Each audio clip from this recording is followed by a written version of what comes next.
Dharmayuddha news Kannada, ನಿಮ್ಮ ನಂಬಿಕೆಯ ಮಾಧ್ಯಮ.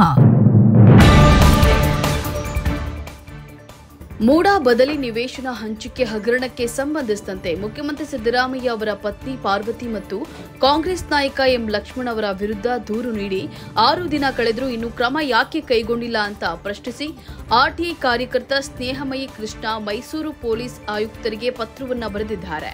ದೂರು ನೀಡಿ 6 ದಿನವಾದರೂ ಯಾವುದೇ ಕ್ರಮ ಕೈಗೊಂಡಿಲ್ಲ. ಮುಖ್ಯಮಂತ್ರಿ ಸಿದ್ದರಾಮಯ್ಯ ಅವರ ಪತ್ನಿ ಮಂಗಳವಾರ ಮೈಸೂರಿಗೆ ಬರ್ತಿದ್ದಾರೆ.